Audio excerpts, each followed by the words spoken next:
We know the arts can build empathy. We know the arts can promote healing. We have seen this in practice in so many critical situations. But it is still rare and unique to see that potential, that power in practice, the way we do in the hands of someone like our guest today. Maestro Karim Wasfi, a cellist and a conductor based in Baghdad, Iraq. Thank you for joining us today. We are near the end of the 2021 Peace Studios Summit, and today's final discussion could not be more timely, more prescient. To have a chance to speak to an individual who can tell us about that front that the arts fights on when the most important aspects of human life, indeed human life itself, is on the line, is so valuable. It's truly an honor. We thank you for joining us. Thank you very much, Ms. Thompson.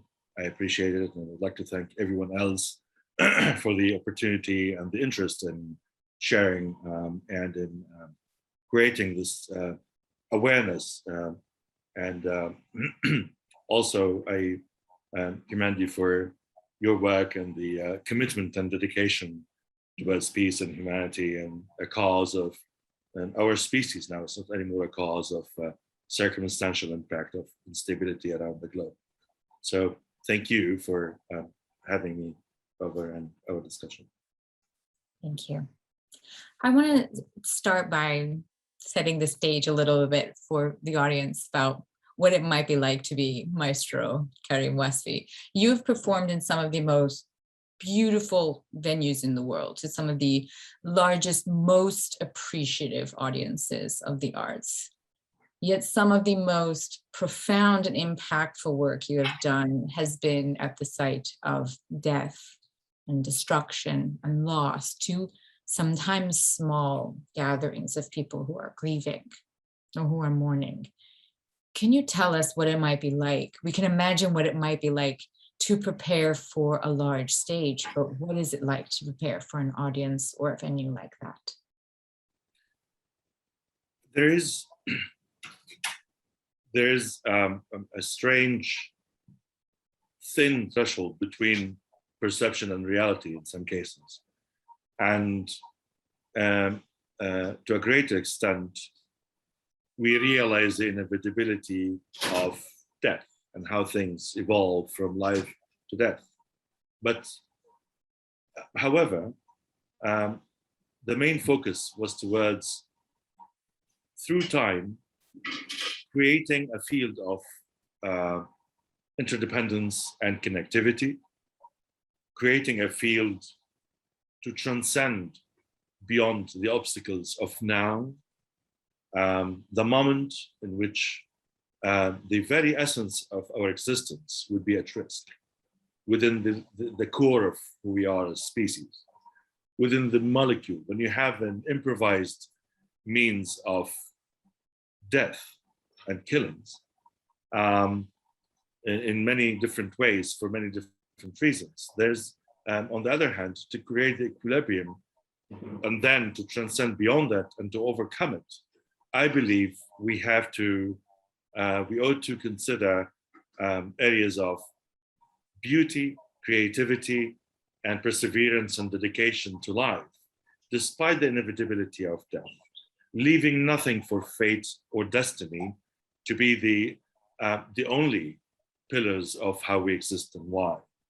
And to empower that, I believe, through music, whether it's improvised or performed as classical music or in different genres, and arts and culture in general, we can create a basic concrete foundation towards realizing these higher layers of awareness and consciousness, towards preventing tension, towards eradicating reasons of extremism, radicalization, towards empowering civility, empowering humanism, empowering reason and rationale, towards respect for civility and respect for humanity, and the inevitability of connectivity at the end for us as species. So, music is it has enough surrealism in it, surreality in it. It has, it's a mathematical pattern. It's physics. It's frequency. It's vibration, and also it can be considered a connecting element of creation and life.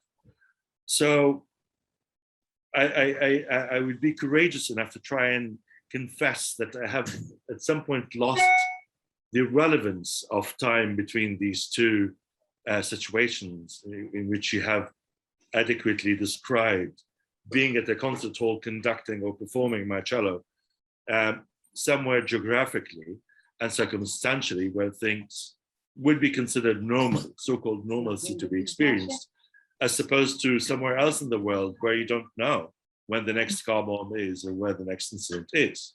Despite inevitability, I believe back then and still do that creating this theater of beauty and to overcome the ugliness of the grotesque improvised ways of death and killing others would at the end overcome that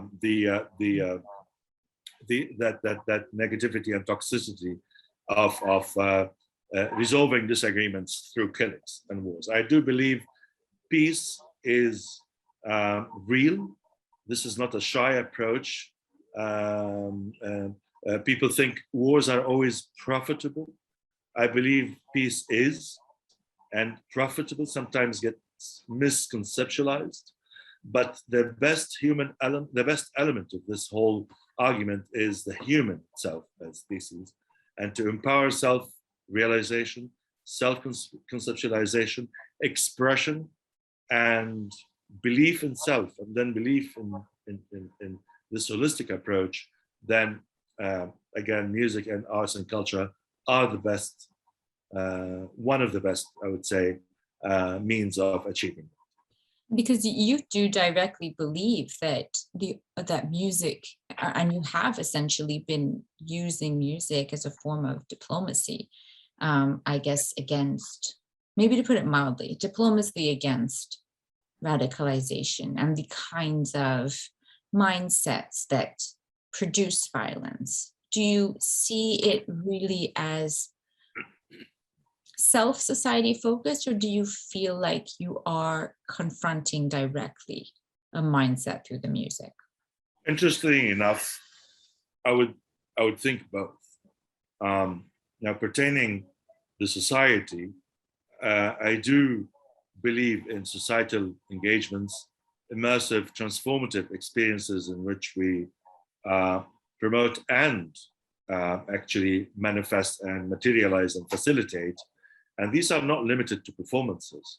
Again, I believe, without sounding too much philosophical, even on practical terms, areas of beauty that are shared through performance and through community outreach, whether it's a community of refugees or people seeking refuge, or the impoverished, or those who are experiencing normalcy, is actually a layer that is beyond entertainment, that is beyond disagreement, that is beyond disagreement can be a case of functionality. It's not even about agreeing or disagreeing. It's healthy to disagree, but in the case that I am committed to, it is more towards, even especially when we disagree, how far do you reach in resolving these disagreements? And are there means of resolving these disagreements with less tension and less atrocities, and with full respect for humanism, humanity, and coexistence, understanding, and integration, with preserving cultural identity? Because I also believe there's a concern with cultural identity now. I think we are past globalization, and through communication, there's so much energy and so much information that's being consumed on a daily basis before an audience of ages and cultures that is on daily basis actually engaging in this sort of approach to life. I had in some cases discouraging experiences when I had to feel that as if I'm justifying why arts and civility and music is a necessity, an innate necessity, but in no time we would manage to actually reach a certain convincing fact to show even to measure what is the success for this path and how is it measured and why. So nothing is enforced, Maryam. Nothing is actually enforced for social reasons or to politicize arts. I believe art is for art also. But again, the wide spectrum of connecting to creation, to reality, to perception, to a higher level of consciousness and awareness, whether it's a tabula rasa, clean state, humans function for circumstantial reasons and even demographic and geographical reasons. Someone who was born in the Occident might consider things differently as a pattern even to life compared to someone in China or someone in Iraq or Persia or the Gulf or the South America or whatever.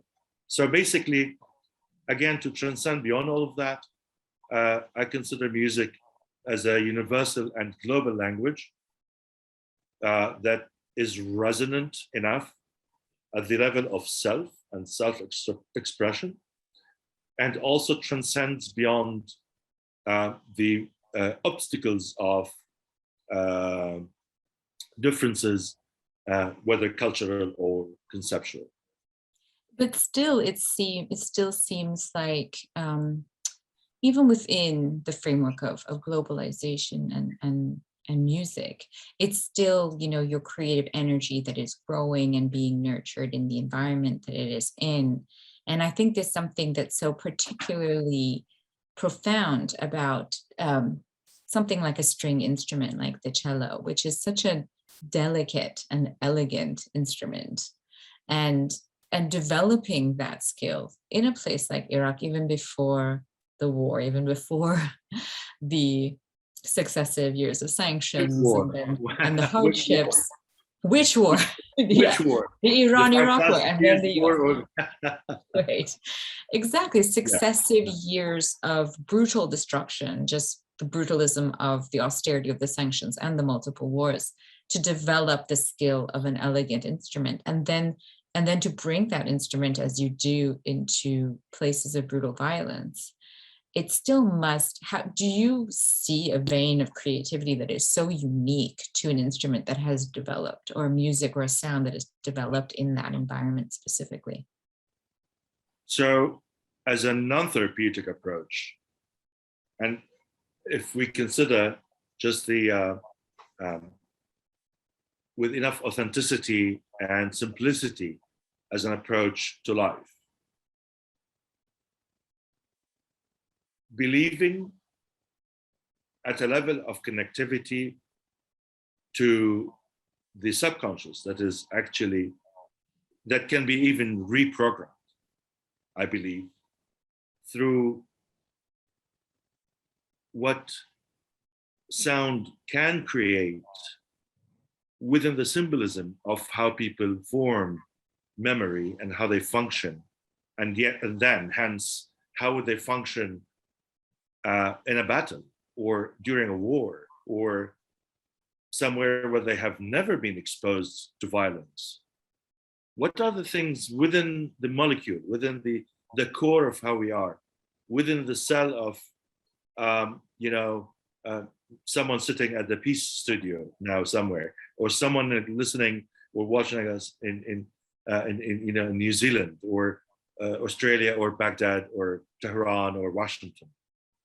There's a certain point, at a certain point, there's another layer of being for that individual, which requires a certain level of consciousness and awareness, of course, towards exposure, or based upon memory and based upon exposure, or based upon even retrocausality, which I do believe that it is a function that can be implemented.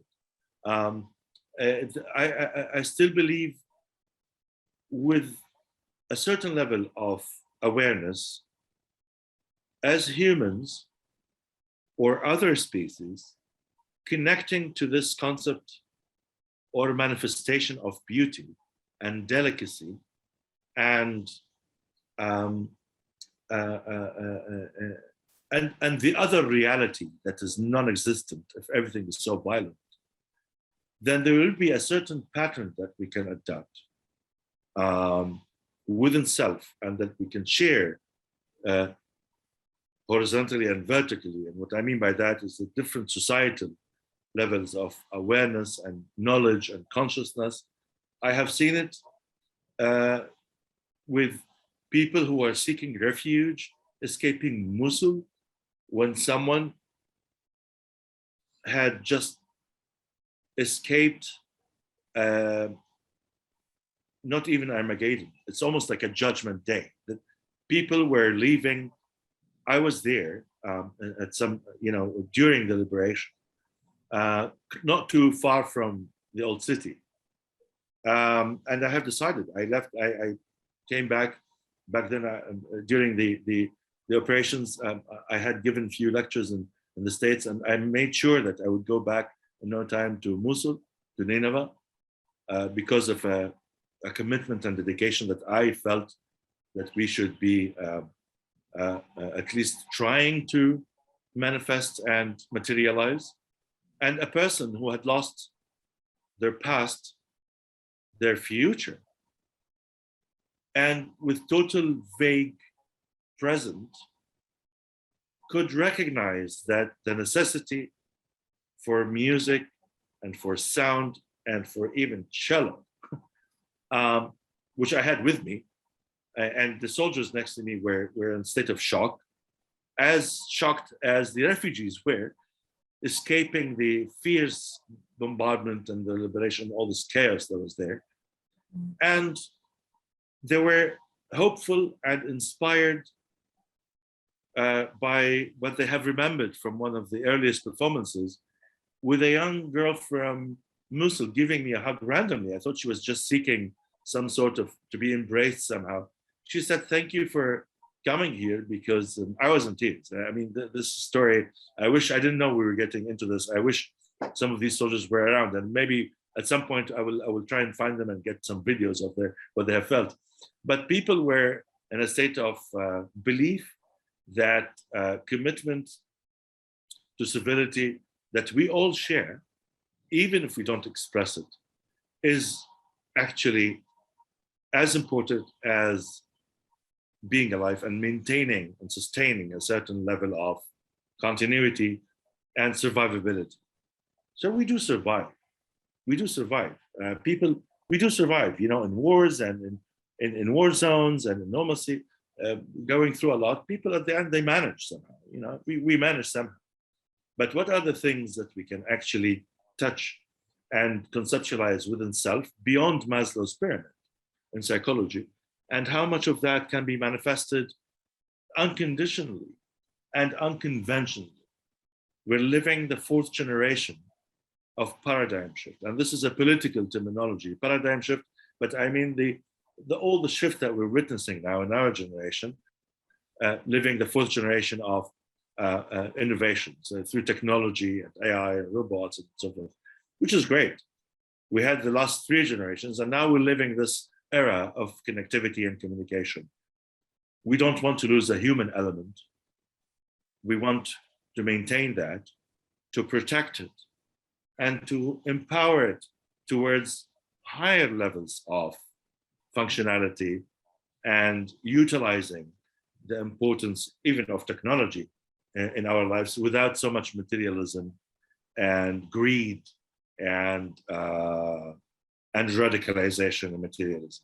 Again, honestly, I would like to reiterate, this is not a shy approach of peace. I might have had a longer answer to your lovely question, but I really felt I would like to share that. This is a decisive, and I do believe in the millions of people around the globe who do believe in peace, who do believe in coexistence, who do believe in integration, who do believe in cultural identity, without really ending up killing each other to prove it. I think that your story really particularly resonates. This wasn't even my next question, but I'm really fascinated by this because I've been there on the side of that audience in that moment, and I didn't get a chance to mention this to you earlier, but I have seen you actually perform at one of these sites of heartbreak in Iraq. In 2015, a car bombing killed the country director of the Institute for War and Peace Reporting, Amara Shahbanda, who was my friend and my colleague. And it was, I have to say, if I'm honest, and I tell very few people, it was one of the most distraught days for me as a journalist and just as a person. And it was one of those, I can look back and say it was one of the days in which my time reporting in Iraq began to come to an end. And the realization for me was that I realized that the extremism and the radicalization is effective in that the brutality of it can wear us down so much. And then you came a few days later and you performed in the crater that was left by that attack.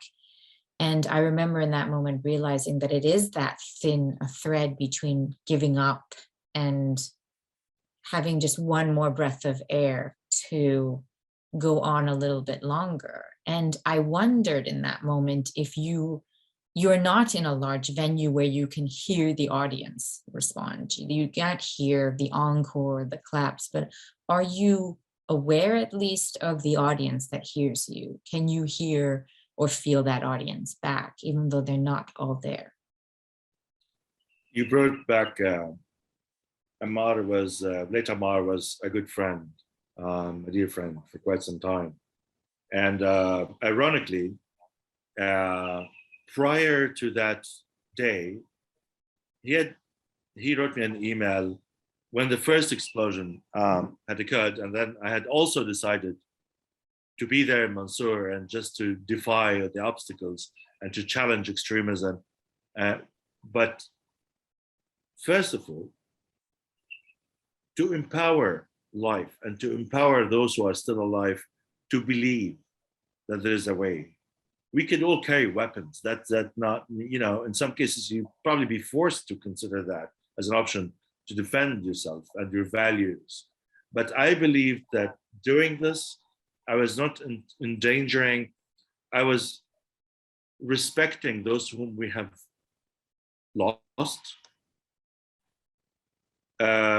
with an elegy and with expression of gratitude. And because they had most of these victims are targeted randomly, possibly. I mean, a person with an explosive vest do not necessarily know in the crowd where they are ending their own life and the lives of others. That some of these crowds, maybe even they would have supporters in these crowds for their political views or religious views or whatever views they have, to the extent of ending their own life and the lives of others in this ugly way, which is a commitment, which is a serious commitment. A person who is willingly and consciously reaching a level of blowing themselves up and killing people they do not know, this is a serious commitment. They're deceived, or they are manipulated or brainwashed, you name it. At the end, they are committed or drugged, even as we have seen in many cases. But there's a certain level of commitment. And this is why I say, usually, committing to what we're doing, I'm channeling this commitment towards de-radicalization and eradicating reasons for extremism to be the commitment, but also to empower the other layer of the society, which is empowering those who decide not to go as far as that. And that is another audience I am mixing with, I'm not even targeting. Amma, but the first recording was by Amal Al-Jburi, who was also not too far from that. And this whole thing was almost a phantom. It was almost non-real. How I have survived that explosion, which I thought at the end that we would have probably were targeted. Jassim, the person on the wheelchair, was there. I had tea with him a couple of hours earlier, and then by the time I left and I was on the way back, the explosion took place. So it's kind of a surreal reality and a perception mixed where time does not exist.